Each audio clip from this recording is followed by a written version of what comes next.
राजस्थान की रेगिस्तानी सीमा से 40 किलोमीटर दूर एक वीरान इलाका था, काछलपुर। ये गांव आज नक्शे पर नहीं मिलता, पर 40 साल पहले यहाँ सैकड़ों लोग रहते थे। कहते हैं कि एक ही रात में पूरा गांव गायब हो गया था। कोई बचा नहीं, कोई मिला नहीं। लोगों ने इसे अंधेरा गांव कहना शुरू कर दिया, क्योंकि वहां रात को अजीब सी चीखें सुनाई देती थी, ऐसी चीखें जो इंसानी नहीं लगती थी। कहानी शुरू होती है 4 दोस्तों से, आरव, कबीर, जिया और मृणाल। ये चारों यूट्यूब के लिए हॉरर डॉक्यूमेंट्री बनाते थे। उन्हें किसी ने काछलपुर गांव का नाम बताया और ये भी कहा कि जो भी वहां जाता है वापस नहीं आता, या लौटकर आए भी तो इंसान नहीं रहता।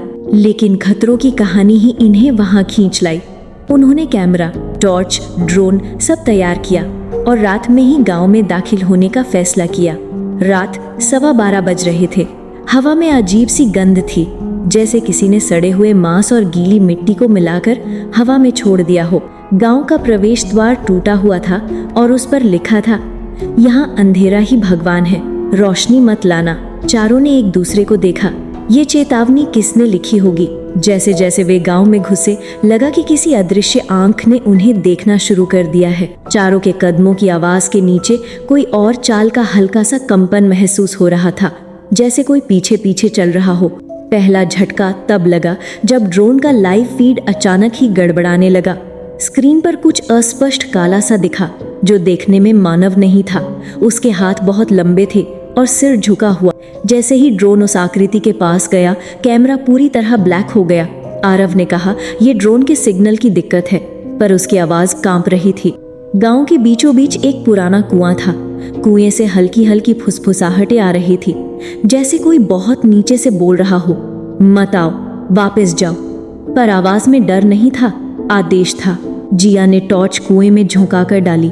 उसने देखा कि पानी में चारों की परछाइयां दिख रही थीं, लेकिन परछाइयों की आंखें लाल थीं। तभी अचानक कुएं से एक हाथ बाहर निकला, बिल्कुल काला, सूखा हुआ, पर पंजे तलवार जैसे। जिया चीखते हुए पीछे गिरी, हाथ फिर गायब हो गया। वे चारों भागते हुए एक पुराने स्कूल में घुस गए। अंदर अंधेरा था, पर दीवारों पर बच्चों के नाम लिखे थे। हर नाम के नीचे लिखा था, लौटा नहीं। कमरा अचानक ठंडा होने लगा। टॉर्च की रोशनी खुद ब खुद कमजोर पड़ने लगी।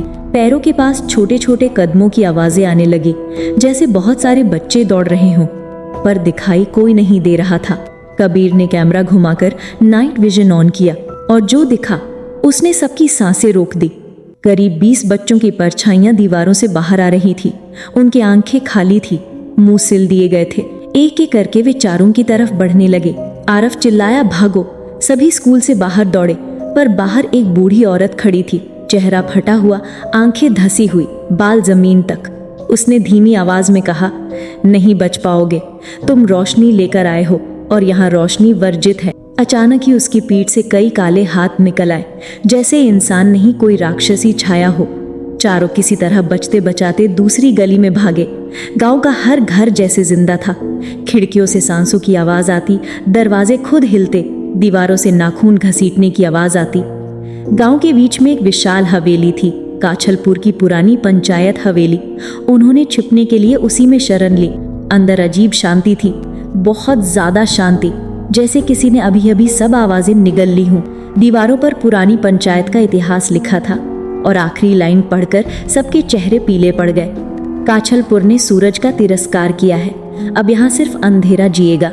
उसी समय हवेली के ऊपर से घड़ी की हल्की सी आवाज आई, टिक टिक टिक, और फिर घड़ी खुद बोल पड़ी, 1 घंटा, बस 1 घंटा, फिर तुम भी यहीं के हो जाओगे। कमरे में एक एक करके छायाएं बनने लगी। किसी के सिर नहीं थे, किसी के हाथ नहीं, किसी के पैर उल्टे थे। वे दीवारों से निकल रही थी, फर्श से ऊपर उठ रही थी। मृणाल ने डर के मारे चिल्लाकर कहा, हम निकलेंगे कैसे? कोई रास्ता होना चाहिए। जिया ने हवेली के पीछे एक सकड़ा रास्ता देखा जो जंगल की ओर जाता था। चारों उस रास्ते की ओर दौड़े। जैसे ही बाहर निकले, पूरा गांव जाग गया। चीखें, फुसफुसाहटें, हंसी, रोने की आवाज, सब एक साथ। औरतें हवाओं में उड़ती हुई उनकी तरफ झपट रही थी। बच्चे उनके पैरों को पकड़ने की कोशिश कर रहे थे। काले हाथ पेड़ों से झूलते हुए आगे आ रहे थे। जंगल पार करते करते 45 मिनट हो चुके थे। अब बस थोड़ा और दूर सड़क थी, पर तभी कबीर को लगा कि कुछ उसके पीछे है। वो पलटा। वही बुजुर्ग औरत, अब जमीन से कई फीट ऊपर। उसने शांत आवाज में कहा, अंधेरा ले जा चुका है तुम्हें, अब रोशनी का कोई काम नहीं। और कबीर हवा में उठा लिया गया। तीनों चीखते रहे पर उसे नहीं छुड़ा पाए। वो औरत कबीर को लेकर अंधेरे में घुल गई। अब सिर्फ 3 बचे थे। वे किसी तरह सड़क पर पहुंचे। आखिरी 5 मिनट में गाड़ियां भी नजर आने लगी, पर पीछे से काला धुआं उठा जिसमें सैकड़ों चेहरे थे। सब चिल्ला रहे थे, यहाँ कोई नहीं जाता, यहाँ सिर्फ अंधेरा है। धुआं तीनों को घेरने लगा। जिया बेहोश हो गई। मृणाल रोते हुए प्रार्थना करने लगा। आरव भागते भागते कैमरा गिरा बैठा और कैमरे में आखिरी रिकॉर्डिंग बस यही दिखी। तीनों अंधेरे में घुल रहे हैं और दूर से वही आवाज। काछलपुर में किसी को रोशनी की इजाजत नहीं है। अगले दिन पुलिस को जंगल में सिर्फ जिया मिली, बिल्कुल चुप, बिल्कुल सफेद। और वो बार बार सिर्फ एक लाइन बोल रही थी, अंधेरा घर ले गया सबको। आरव, कबीर और मृणाल कभी नहीं मिले। काछलपुर गांव आज भी खाली दिखता है, लेकिन रात 12:15 बजे वहां से 4 लोगों की चीखें सुनी जाती हैं।